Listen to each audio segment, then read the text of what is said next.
victory conditions in that scenario. So Joel and I may play. We may actually survive to the end of the Spanish scenario, but it may end up with that we get a decisive, loss.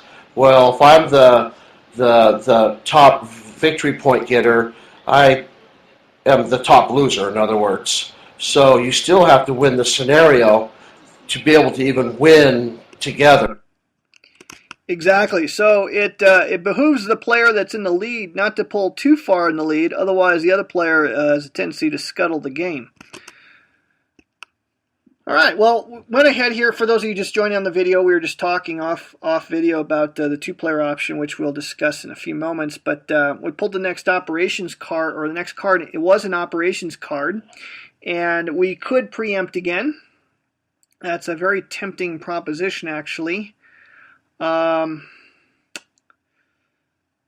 actually going to go ahead and because what I want to actually do with this card is going to be to do passage of time. And I want that new family on there ASAP. So what I'm going to actually do is let the enemy go first, because I don't want to be out of action points if I'm going to do passage of time, because I have no way to gain those action points back. And I hate to be facing a level 11 raid with no action points. So I'm actually going to let the enemy go first here. One tough decision here is you'll notice that the card has a child picture on it. If we have done a planning, then we would get this card into our hand, and it's got a child that is very important when you do passage of time. So it's always a real difficult decision when you see those children come up on those cards, because you really want to take them whenever you can. And generally, this is what always happens to me during the game. When I want to do a passage of time, a child pops up. So I always end up delaying it by one, and I usually end up dreading that decision. Yes, children are extremely valuable in the game. Let me just discuss this really quickly. I mentioned this in my designer's notes blog this last week, but what happens is the men of the tribe enable your families to engage in battle, to execute raids on outposts or New Mexico, to do tribal warfare against hostile tribes like the Comanche or Ute, to do tribal diplomacy. If your family does not have a man, that family cannot do those things. Furthermore, a family without a man is automatically going to be set to Frosty 0, and will not allow its Frosty cannot be increased until such time as a man is added to that family. So men are very important. Women are equally important in the game because they are the only ones that can make trade goods. We haven't had the opportunity to use them yet, but we will in just a moment here when we're facing a battle situation. In fact, I'm actually going to use one in just a second here to buy some animals. But women are very, very important just for that one fact alone. Furthermore, women and men can be converted into elders, as we'll see in just a moment. And that is very important. The Navajo society was and still is very much a matriarchal society. Women had equal rights with the men, which is very unusual when compared to other tribes on the plains and whatnot. The children have no other function in the game save this. They can make women and men. So to make new men and women, in other words, to make a new family, you need child counters. And you get these child counters by taking cards with a child into your hand, or by capturing slaves, which I was fortunate enough to do early on. So children are very, very important for that. However, it's risky to use all your children to make adults, because children are also a great way to deal with a raid. When a raid does hit you, if you have a full family, you can go ahead and spend that child counter, take it, and you'll put it into the passage of time box, which is kind of like a timeout. It's not out of the game permanently, it's just out of the game temporarily. It will re-enter play when you undertake a passage of time operation. So by doing that, you would then preserve the man and the woman inside that family for future operations. If you don't have a child in a family that's hit by a raid, and you have to suffer the results of that raid, then you have the tough choice of, well, do I take the woman out, or do I take the man out of the family? And so forth. So children are very, very important for that subtlety there itself. All right, let me get the play aid open here because I want to make sure we step through this exactly accurately. So hold on just a moment. There's a procedure that you're going to actually walk through, and this is on the play aids that come with the game. First thing we're going to do is return any animals on the population display, and if there's any in the passage of time box, we're going to return them to the resources box. So family A, family B, both their horses are going to go into the resources box. All right, next thing we're going to do is we are going to feed animals. Each area containing at least one family can feed one of each type of animal. Well, since we actually occupy 3 different areas, we can actually sustain 3 horses and 3 sheep. This is a rule that punishes the player for congregating in one area. If you want to just hide out in one single area, you will find it impossible to maintain a large herd of horses and sheep, and that will be devastating to you. So you have to spread out in the game. If you congregate, you're going to get clobbered. So in this case, our horses are all fed. We don't have any sheep to worry about. Now we can harvest corn markers that are in the same box as a family. You have to pre-designate what you're going to harvest before you harvest them. In this case, I'm going to harvest both counters that I have access to. I'll flip them face up, and fortunately, they reveal values 1 and 2. There is a value 0 in the mix. Most of them are 2s. A large portion of them are 1s. The rest are, there's I think 1 0 and 2 3s in there. That is the number of population counters that can be fed. We're now going to feed our population.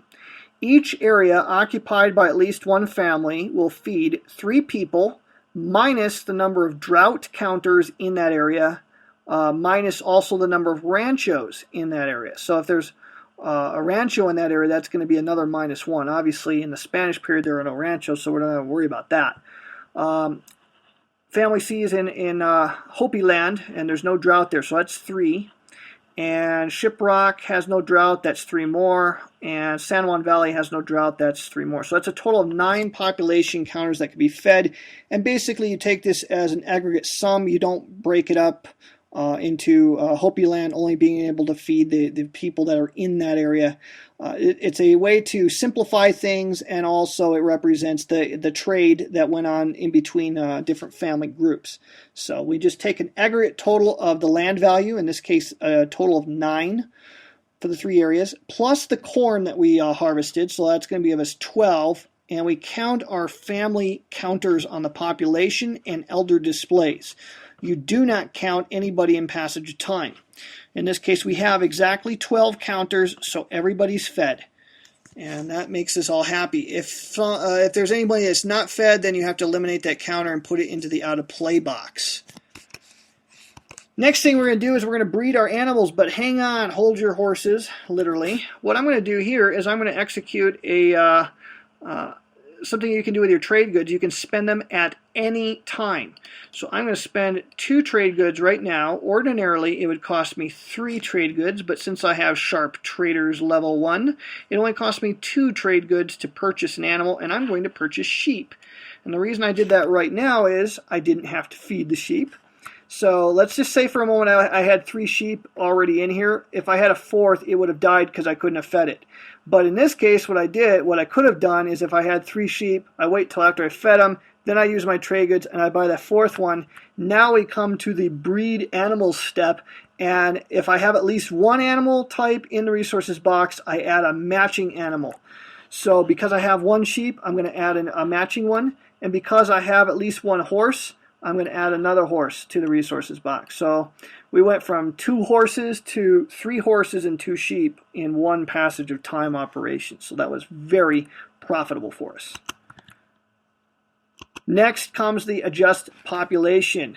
At this point, we can convert adults into elders. I can take a man or a woman and convert them into an elder. I'm not going to do that at this time. Next, I can convert child counters into adults. That I'm going to do. I'm actually going to take a child from family C and from family B and check that. I'm going to take a child from family C only, and I'm going to make a man with that, and I'll put that man into the passage of time box.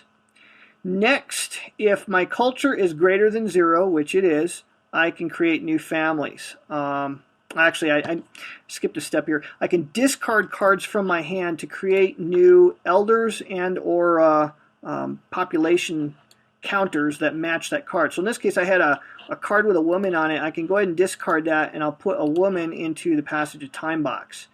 Now I have an extremely difficult decision.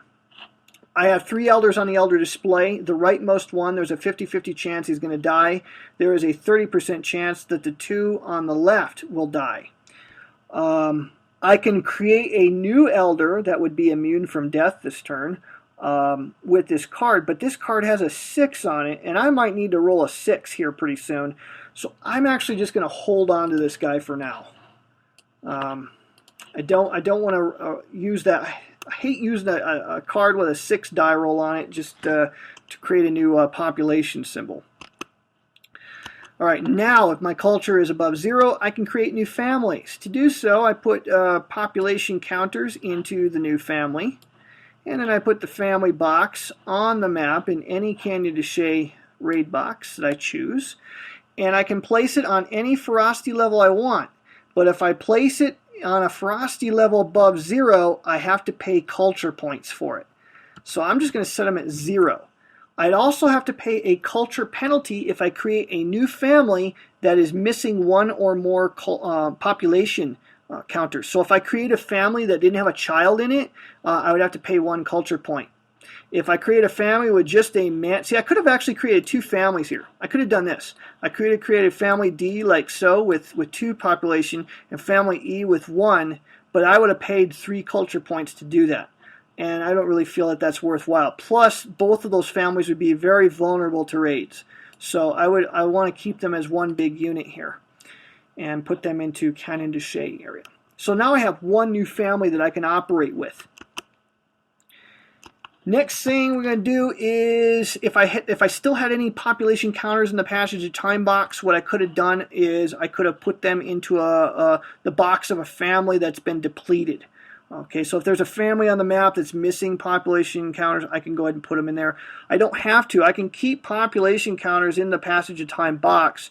It's just that it doesn't usually make sense to do that. Last but not least, we're going to have to check for our elders. So I'll start on the right here and dice for them. First one's a 1. Now again, I got 2 trade goods here. I could spend it and try to re-roll the dice here, but I'm not going to. So we lost one of our elders. He died. Next one. We roll a 6, and he's alive. And the one to his left, jeez. Okay, in this case, I am going to spend my trade goods, and I'm going to re-roll that die. Isn't that the way it always works, Mike? Always. Oh, gee whiz. So he dies anyways, and I lost my trade goods for no reason. So, it sucks.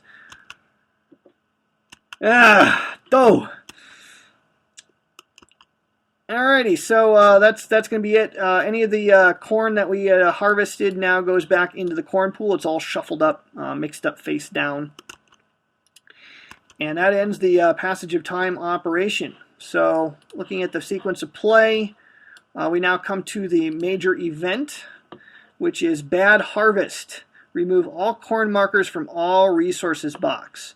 Or if there's no corn in the resources box, then remove all corn from the map. So all our planted corn isn't going to slow down the enemy after all. That's a bummer. Next, the minor event on the card shows 2 boxes with an arrow in between it. What that signifies is we're going to roll a single die. And, whoops, I accidentally rolled 2. We'll just take the first one on there. All right, so we rolled a 4.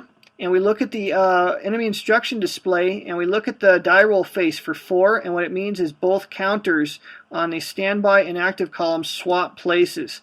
So holy crap, we got a raid 9 coming behind the raid sub. So we're gonna get hit with a sequence of raids here. Fortunately, New Mexico is still disrupted with those raided cubes in the raided cubes box.